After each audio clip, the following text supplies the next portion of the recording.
There's 2 shows this week. No, there's more. There's more. 3 Rurouni, Malevolent, Jujutsu, and Zom. JJK. We just can't get rid of Zom until they stop delaying things. What's up? It's Week in Weeds, episode 42. Ooh, stop shaking. September 5th, 2023. I'm Alonzo. My co-host Jason with me. How you doing today, Jason? I'm doing fine. The gym was closed this morning for repairs, so I couldn't work out this morning. So I gotta work out after this and the meetings I got for work, which is fine, But it's just I woke up.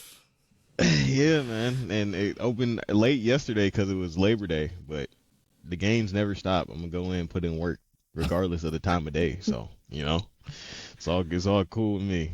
It's all cool with me. One time a girl was telling me, like, sometimes things happen, like, to stop stop other things from happening. Do you think the gym was closed this morning because, it was supposed to be closed to stop you from going for some reason? No, I think it's just that the ceiling need to be repaired because it was a storm last week and it was leaking. It was leaking in the building. So that's what I think it is. That's what I think it probably is.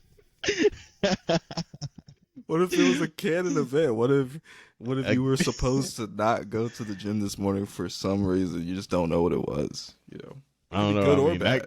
That could be the case. I just got some extra sleep. That's all. Like I came back and just went to sleep. So yeah. Okay. So all right, let me see. Do you want to talk about JJK first or Zom? No, let's do Zom. Okay. Get it out the way. It was a pretty straightforward episode. Backstory on the girl and her father.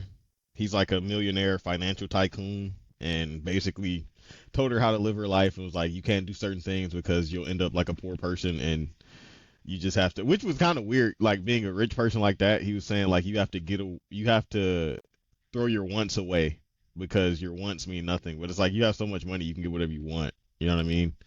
Yeah. Which was like kind of weird to me. I mean, I get like obviously you can't, don't waste your time, do what you got to do to be in a position to do what you want to do. But it's like he's literally at the peak of wherever his business or whatever he's at. Like he's the top dog. She was like the Americans are fear him as a financial person and stuff like that. So it's like, dude, you can do whatever you want with your money, but I don't know. That was just kind of weird. But basically, he was an asshole to her, told her how to live her life, saying, like, you have to do these things. You can't enjoy your life and do what you want to do because you need to be successful. And she saw that inside of Akira and his manager, essentially. And it was basically just going back and forth between the parallels of that. And then near the end of the episode, I know I'm like paraphrasing super fast, but that's pretty much all that happened. Nothing crazy happened. And this dude was super creepy at the table. Like I knew he was a creep, but I didn't think he was like that. I was like, what the heck, bro? He showed so many levels of workplace negativity from a boss. Yeah, and sexual harassment and all that. I was like, what the heck? I thought he was just like a jerk. I didn't think he was a creep. A creep too, yeah. But he was like, because the old dude came and gave him some beer. He was like, I don't take beer from old men. Or old women. Send over one of those old ladies. Those young ladies. Yeah. And then he saw her just standing there and he's like, hey, you come here, pour me a beer. And then he was like, you should try some. Basically made her take the drink even though she didn't really want to drink it. And then he was like, you can lighten up, let me grab your breast or something. Like, he's like, let me fondle you. Let me fondle you. He's like, women aren't good for anything other than being objects for men. And I was like, oh, swallow like a champ. Yeah, and then he was like, I want you to swallow something. He was like, I bet you can probably swallow something else good or something like that. I'm like, all right, bro. This dude's crazy. But remember we were saying like, I don't think the show's that dark. It has moments. It definitely has moments where it's like. Yeah. So I was kind of surprised by that. Akira's just working. He's getting, bullied and talked too bad. And his boss basically manipulated him into thinking that he needs to work here and he should stay even though the 2 days were up. And I'm pretty sure he was working longer than 2 days because he was like, you said only 2 days. And then like another day passed by, but he was going to allow him to leave, which I was surprised about. Like I remember I was saying he wasn't going to allow him to leave, even though he technically manipulated him to keep him to stay. Like he made him feel like he needed to stay here because he couldn't make decisions on his own, but he still technically was allowing him to leave. You know what I'm saying? Like I didn't even think that was he going to be still an had a actual option. choice. Yeah, I didn't think that was going to be an actual option. So that presented itself, and then what's her name was like, well, if you want to stay, you can stay. Basically, not even trying to fight back. But then when he was like, when the manager was like, yeah, you need me, she was like, need that. Like that was the last straw when she heard need, because her dad was like, you need to do this, you need to do that, you need to do that. And so need was like the breaking point or the trigger. And then she was like, what's up with all you people saying need, you can do whatever you want, blah blah blah. And then gave him his little book, and she wrote inside, tell off my boss. And then he read that, and he told him off. He didn't even really tell him off. He was just like, yeah, I don't want to work here anymore. I never want to see you again. But he didn't tell him off. He wasn't like, man, fuck you, you're a terrible guy. He was like, I don't want to work here anymore, and I don't want to see you again. And he was like, the manager was like, after all I did for you, he was like, yeah, you did do a lot, but I'm sorry, I gotta go, my apologies. I was like, that was very tame for like what I was expecting.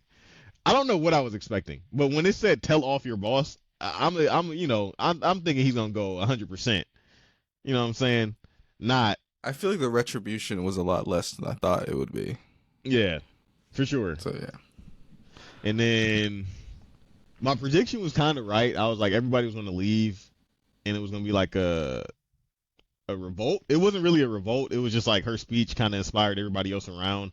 And then when Akira pretty much led better than everybody else in that situation, when the zombie showed up in the back of the utility or the truck, the supply truck, which was extremely stupid because it was only one zombie. It literally was just one zombie. And the manager was like, all right, everybody calm down. It's just one zombie. And then everybody just starts freaking out. And I'm like, it's literally one zombie that's loose. You know what I'm saying? I guess they're just so used to a controlled situation. Like they're not used to just free roaming zombies. I guess. So the one zombie caused like mass hysteria, and then everybody hopped in their trucks and started running away, and then the guy floored it. He was inside the truck safe, and he floored the truck into the zombies that were chained up. So now it's just a bunch of zombies, free running around. And then everybody's getting on top of stuff, and the manager's pretty much about to get eaten by the zombies. But Akira's like, I got a plan, gets in the food truck, hops in front of the zombies, tells them to hop on top of it. And then he tells the crew, like, all right, everybody, I got a plan. And his plan was basically to get all the zombies to circle around the food truck and then turn the gas on and then get the other trucks to box them in and then throw a flare and blow them all up, which actually worked extremely well.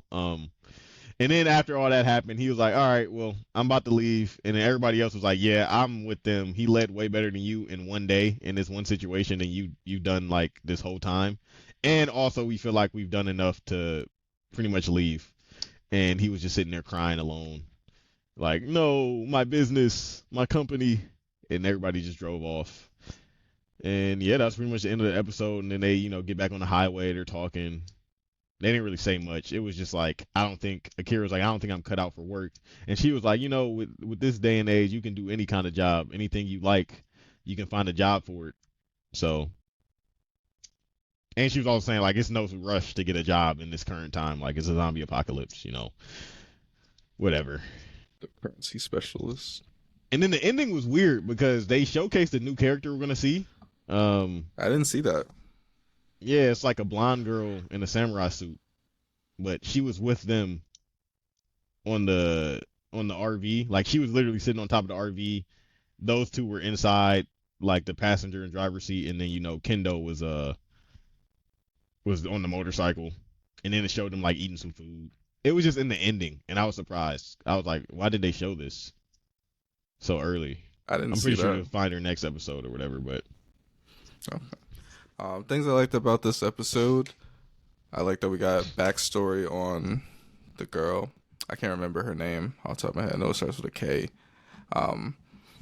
We get to know why she's so strict about everything. And I've never seen a father who's like, I don't want my kid to be a doctor. Oh, yeah, but his reasoning was kind of good, though. I'm not going to lie. No, I understood the reasoning for sure. He was like, they can get sued and they don't make that much money, and it's so expensive to become a doctor, which I think is true. Obviously, you need doctors, but I don't think they get paid enough for how much like schooling they have to go through and how much money they have to pay to become a doctor.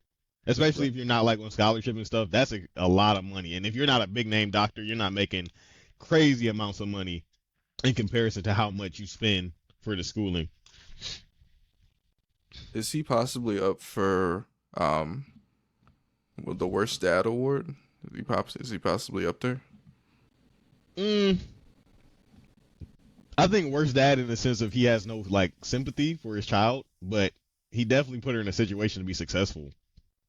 But as a parent, he wasn't a good parent. Like he killed the dog. He had the dog put down. That's what I'm saying. Like, what the heck? Yeah. Like, so don't in take that in sense, the dog. yeah. He's like, don't even take in a dog because But that will make you weak. Yeah, but I can't say he's like the worst parent because it's not like he's not there and he's not, his parenting isn't good. I wouldn't suggest that kind of parenting to somebody else, but he definitely put his child in a situation to be successful though. Even though that was at the means of like a strained relationship or whatever. So I can't really say he's love there per se. Yeah. Also, yeah. Another thing interesting is that there was no mom in the picture. Yeah, it was no mom. Yeah, he probably was like, "You have no meaning to me. I have this child, and I'm gonna raise them, and they're gonna be my new heir or whatever, for the company." Because I guess theoretically, I thought maybe she the mom died or something. Oh, you think so? I think. Well, I mean, this is all speculation. We don't know because the creator didn't say. But I think it's probably the way he was talking. He was like, "I don't need you. You're weak. Like you have no point for me." You know what I'm saying? So maybe that's how he felt about his wife after he got a kid. That's crazy. I'm gonna use you to have a kid, and then you're out. Some people do that. I know some people do that, or they get like a surrogate. Surrogate or a sperm donor or something like that, and just had a kid without anybody attached. But he was nuts. I also want to know what job she ended up doing. She was working in corporate America, or not corporate America, but she was on like remote worker. She logged in on the computer. She like works like she does what I do basically. That's what it seemed like. So, and I'm pretty sure she's getting paid pretty decently. She probably was working for her dad's company, honestly. Maybe. I wonder if her dad's still alive. I don't know. Yeah. She probably cut ties off completely low key after she became an adult, the way she was talking about him. And then with wasn't much what's his name? Kinshura. Wasn't much Kinsho in this episode. But another thing I liked about it is Akira. There wasn't really a lot of retribution, and I think it was refreshing and surprising that there wasn't, because with the last boss, even though he was a zombie, he still like tackled him through a wall or building. Like it was still like it was like revenge, but not really. No, remember the first episode when he tackled his former boss? Oh yeah, through the window, yeah. Like I thought it was gonna be something like that, where it, like punches him in the face or something, or tackles him. But he didn't do anything like that. He just ended up saving him and didn't hit him or anything. I wanted him to be hit, but or I thought he was gonna die. Turn to a zombie. Yeah, well, he was like, that's not on my bucket list. Is watching somebody get turned to a zombie. Right. So I guess that goes with Akira's character. Like he wants to be like hero, like. So I can see why he didn't resort to like hurting him or letting him become a zombie or letting people die or anything like that. Yeah. So that was cool. And I think that was about it for this episode. That was all. And then I didn't see the girl. When was that? It was at the end. It was like a post-credit scene. Cause I saw the preview. Or maybe I skipped it. It was the outro, or whatever. Like I didn't even see a because I watched mine on Netflix. I didn't see a preview. I didn't get a next episode preview. I just got an outro and then. Or not text. A preview. It's not really a preview. It's just like the voice actor of Akira is like, next episode, Sushi of the Dead or Sushi and Hot Spring of the Dead, whatever it was. And then that was it. But there was no like video to go with it. It was just like paint, like yellow, purple paint. Yeah. But yeah, that was it for this episode. I wonder if that boss is going to show up again at any point. Or if he's just going to die. He has like no survival skills. It seems like. Without other people working for him. Who, Akira? No, the boss, the manager, yeah. Like he couldn't even run. Yeah.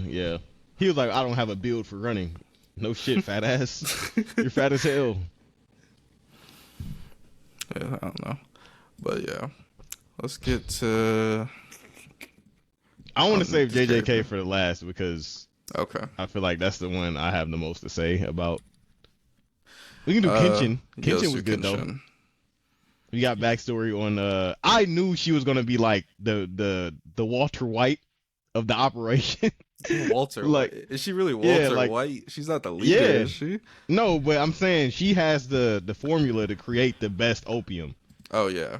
Because Walter White, his thing, in Breaking Bad, the reason he was so good and he got so much power is because his meth was the best out of His everybody's. meth. It was. I thought you were That's saying what his it was. method. His meth. No, his meth, yeah, his meth. Because he was he was like a top level chemistry. Like he had this partner. Have you seen Breaking Bad before? Nah, I don't plan on watching it necessarily. Watching. All right, so quick breakdown anyway. So he was like he went to school. He was a chemistry teacher. He ended up becoming a high school teacher, but prior to this, he had a group or these two other people he worked with, and they created this drug that was like super renowned. It was like groundbreaking for like medicine. But the two people who he helped create the drug, basically didn't put his name on it, so they were getting all the profits for the drug they created for like medicine, and he wasn't reaping any of the benefits. They kind of like closed him out, and then he became like a high school school teacher because or chemistry teacher because like he didn't really have anything else to do.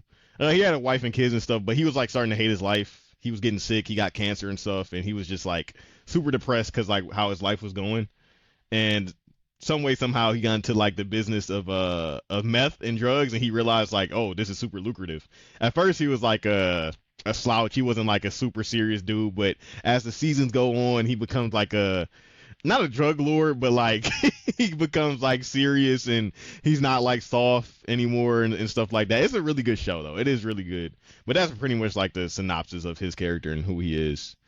Heisenberg was his street name. Okay. But she's like the Heisenberg for that, even though she doesn't want to do it. But she had the formula to make the most potent opium. The formula. That's what. That's me. Okay. So yeah, she was. Let me get her backstory right. She was assistant to a doctor. Yeah, and her Correct. family was like super well known for being really good with medicine. They were like the top Chemist. like they were the top chemists and doctors or whatever, and they were associated with all the top royal families and everything, and they were like their doctors. And then I think they were saying the father Revolutionary was like, Army came. huh? Wasn't it like? Was he a doc? Were they on the? They were on the imperialist side, right? I think they were just with anybody who was like super well known and had money. Like they were just working for the richest people in medicine. I don't think it was necessarily one side or the other, but I think the dad was like wanted to get away since they were so wealthy and so known. He wanted to get away from being under one specific lord, and he wanted to kind of be like his own thing, kind of have like their own company, and people could just come to them. And then when the war started, their brother died. Her two brothers died, and her dad died. I think they said. And then I don't know what happened to the mom. Wasn't it like it's just like up in the air, like they could be anywhere, and she's been looking for them? It was sounding like they could still be alive, but one person was saying the old dude who was like, "Oh yeah, I've heard of her, I've heard her stories," and was friends with the guy that she was an assistant to, because like you were saying, after all that happened, she became an assistant to another doctor, and they were working closely, and then that's when the bad guys who currently pump the opium, like the businessman and them, found out about him. And he was forcing him to create the opium. She didn't have any idea that the opium was being made to like sell to people for like drug abuse. She just thought it was medicine. But they accidentally killed the main doctor, even though I don't know how you accidentally kill somebody. Like, I mean, I don't know why. See that because look how they're treating her. Like they about to accidentally kill her. Like, kill her. Second. Yeah. So they accidentally killed him, but she was the only one left who knew how to create the opium that they were saying like it would quadruple the sales because you could make half the amount and it would be double double the amount of potent but half the amount, so it would quadruple in sales, which is insane. Like for anything, if you can quadruple your revenue or how your profits. Like that is crazy. So once she found out that the drugs were being used for bad purposes, she was like, "No, I got to get out of here. I'm not with that. Like I want to save people. I don't want to, hurt people." So she was running away, and then that's pretty much her backstory. Then the big red dude showed up, and he was about to clap old dude with the red bandana, with the fire, and then that's when Kenshin was like, "All right, let me, I got this." He was like, "You can't stop me with that sword," and then he just literally like parried all the fire and started like using his sword to wrap the fire around. And then after that, once the other guy seen that, he was like, "All right, I've seen enough. I pretty much like know his weakness. I can win now." He hopped back in. Then he beat him. He defeated him. Even though he still took a lot of damage, he still defeated him. And then another dude showed up, or the other dude showed up again, who shoots the bullets with his fingers in the trees. He's like, "What? You lost?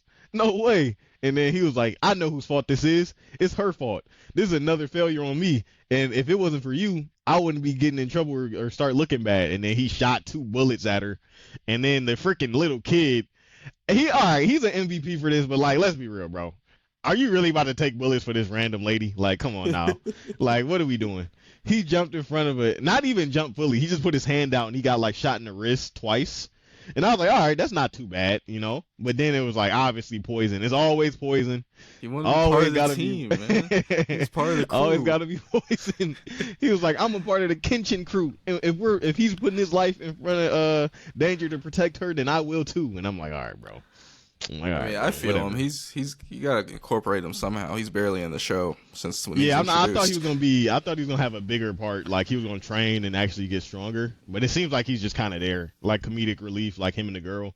Like they're more of anything. They're like a handicap because whenever something bad happens, they get involved, and Kenshin has to protect them while fighting or something. That's true because the girl did get kidnapped last time. So.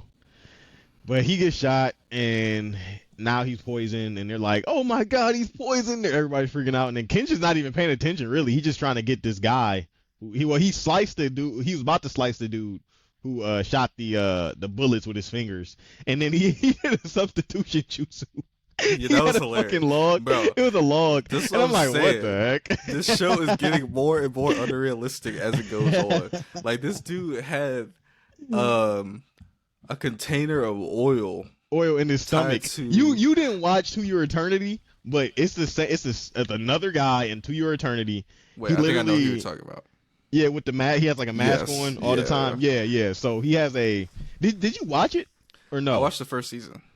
Okay. So yeah, you know how the booze man like experimented on him and put all this booze and this liquor and stuff in his stomach, and so he had liquor in his stomach, and then he could like shoot it out and create fire. Like he could. Like the mask would create a spark, so when he spit out all the liquid, it would create fire. That's literally what that reminded me of, because he had the same thing. Like he would drink all the oil and then spit it out, and he was like, his teeth are so hard, it's like flint, 2 flint stones scraping against each other, so it sparks, and it sets the oil on fire. And I'm like, all right. And they were like, his teeth can bite through anything or something like that. My question is like, is this a thing in real life, or is this just like a storytelling type thing? Well, somebody shooting oil out their or fire out their mouth? Yes. I mean, you've seen those people do like they'll have like a sparkler or something and then shoot and then spit the liquid or oil out. I've seen that, but I don't think anybody just has a vat of oil inside their stomach that they can just access at any moment. Because how's that even work? I don't even get how that works. Like how? Yeah, I don't know. He had a funnel. They said he had like a funnel in his throat, and he just downed all the oil and then was able to regurgitate it, essentially. Yeah, that happened, and then the substitution jutsu happened. And then the dude with the mask, that's the guy who did the substitution jutsu. He grabbed him, the guy with the skull mask or whatever. Yeah. He was like, "All right, we're leaving." He was like, "No, we're not letting you leave until you shot my teammate. He's injured. You got to give us some an antidote." He was like, "Nah, we don't do that. We're gonna leave. This fight is over." And he was like, "If you keep hiding this woman, then we'll show up again and we'll fight some more. But as of right now, we're leaving." And then Kenshin tried to hit him. Then he kind of like blocked it, and then he punched Kenshin. but Kenshin was able to swipe at his stomach and like cut him in a vital point, which was crazy because I didn't even Yeah, think he I did thought anything. Kenshin just got beat. Yeah, and then when he went back, he was like, "Yeah, I got it. I'm out for like a He week got at hit in the least." liver. Yeah, he was like, I gotta sit out for at least a week. I can do like scouting and stuff, but I can't do combat." I'm like, damn, he hit you that hard, like, and not even full on contact. That's crazy. So, and he was like, yeah, that dude's serious. And then the other guy was like, trying to figure out who he really is, or he had an idea that he's the bot soy or whatever. Like that's who Kenshin is, because he was like, you really are the real thing or the true deal, or whatever. And then this is at this point where they realize that he's poisoned and he's just like flailing on the ground. And then Yeah, they're like, they get we him gotta to a suck out doctor the though. poison. No, at first they're like, Yeah. we gotta suck out the poison. And then she's like, don't do that. Like, it infects the body, causes bacterial infection. And then at that point, when she started talking about like poison and clothes and medicine, I started to get the feeling of she has something to do with the opium. Actually, like she must be Yeah. like the creator of it or That's something. that's what I was thinking. 'Cause that's what I always look. Cause I'm like, why is she so important? Like, it has to be she's the only one that knows how to create it or something. Right. So And then I was disappointed when they just went ahead and explained that she is the person, because why you wanted they to draw that out more? to predict. No, yeah, I wanted to predict it. I was like, Oh, yeah, she's the person. I can tell. These are the signs. And then they're just like, she's the person. I'm like, okay, fine. I wanted to seem like I was predicting something. But yeah, they go and talk to this guy, the medic or whatever. And then, what was it? They give him like, she gave them an ingredient list. And then she was like, this is the take skilled it to medic. this dude. Yeah, and he'll know how to make it. And then that's when he was like explaining her backstory, and she was simultaneously she was talking to Kenshin about her backstory too. And then Kenshin was like, "It's no reason to feel sad. You've been trying your best to stop doing that, and you don't even want to do it on purpose. Like it's okay. Just live with the fact that you can make opium, but never make it for a bad reason again." Basically, was what he was saying. There must be like only like 2 female doctors in this town or this area, because the only thing that sets him off the note is Megumi is that she said she. Oh yeah. He's like, she? You don't mean Megumi? I'm like, like, dang, she's like the only one. But I thought he was I thought they also said she worked with the guy that he knew. I thought that's what made him figure it out, because he was like, she worked with who? And he was like, yeah, I know, me and him were close friends, and he told me about her. Okay, it's his former. It could be the assistant. combination of the two, though. Maybe just well, he says they were famous. I'm not sure if he knew them personally. He said he knew the guy who died. He said they were friends. Okay, he might have. Because right now he's just going into a spill about everything. Yeah, her mother and 2 brothers went missing. And then everyone else. Her father was killed in battle. And then she was alone. That's crazy. She survived since then. And then wasn't it just like she only became a doctor to find her lost family, right? Like to possibly like come across them, I think. I don't know if that was the reason. I just thought she did it because she didn't know anything else, and they were like super good at it, and she just wanted to do good. Okay. And then they come up with this. They accidentally kill the doctor. They come up with the spider web, super opium, and now she's on the run. And everyone knows because everyone was just around the corner listening while she was talking. Yeah. Even though they got the same story from the other guy. Yeah. But yeah. It's alright. That's all I got for Kenshin, I think. Just backstory on her.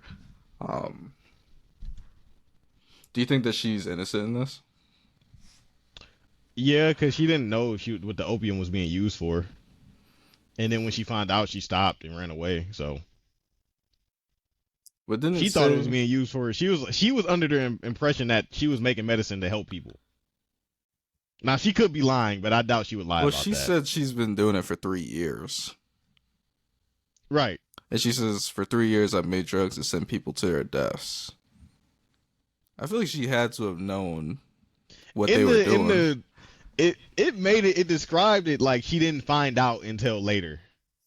Okay, it says, thus I, loyal assistant, one who was forced to work for them. They told me I was making medicine to save people's lives. When I learned the truth, I wanted to die, but I couldn't die. If I worked as a doctor, someday, somewhere, I could reunite. So she knew for a while, and then it says for 3 years I've made drugs to send people to their deaths. Okay. I mean, I don't know. I mean, she could have just died. I mean, are you gonna die? I'm not gonna kill myself. I don't think she So should kill herself. But no, like, I'm saying, but if she would have ran away, what is running away gonna do? They're just gonna keep capturing you. I mean, she ran away now. Yeah, and it just so happened Kenshin is in town. If he wasn't in town, this shit would be over with. Yeah, that's true. so I mean, it was all, you know, it was all fate though, because like, yeah, they just happened to be in that place. Yeah. And see her and having to chase her in there. I don't know. I mean, she's not. I don't think she's at fault though. She's being forced to do it. You know what I'm saying? Like, she's under extreme circumstances. Yeah. Like, obviously she has some part in it, but she's literally being forced to create the drug. Yeah. Well, I mean, she could not create the drug, but that's she would probably just be killed. I guess. But then she would probably be killed. Yeah. Which in turn would stop the drug being made because, well, no, opium would still be around. It just wouldn't be as potent. Because the only thing is that her version is super, super good in comparison to the other version. And that just makes them more money. But it would still be opium on the streets and stuff. So, but then it becomes like the argument of like, well, if I didn't do this, someone else would just do it. No, but I don't think it's that though, because it would, I mean, regardless if she was there or not, opium would still be a thing. Yeah. But it wouldn't be as strong, per se. Yeah, but the only thing with the strength is that it's just making it more profitable. Like the addicts are still going to use it if it's stronger, if it's not strong. You know, I'm just saying, like, it's just the business is more booming because they can make more with less. Yeah. But the demand would be the same, I feel like. But I feel like her conscience would at least, at the end of the day, at least, you know, you're not. Her conscience would be better while she's dead? Yeah. While she's 6 feet under, her conscience will be better. Yeah. It's not gonna matter. She did. I don't know. I feel some selfishness from this. She's like, you know, I killed lots of people, but it's just because I want to possibly know if my family is still alive. There's a level of selfishness there, and she don't want to die herself. Yeah. There's a level of selfishness. I would say she's not completely innocent in this. She's not like a damsel in distress, right? Yeah. You see how she was acting? Like she's ready to run. She's lying. Yeah, but she didn't even want to say that she was doing that. That's how bad she felt though. She didn't want to let them know like she's creating the opium. Yeah. And then she just broke down. Because she knows how bad what she's been doing though. Yeah. I don't know. But that's all I got for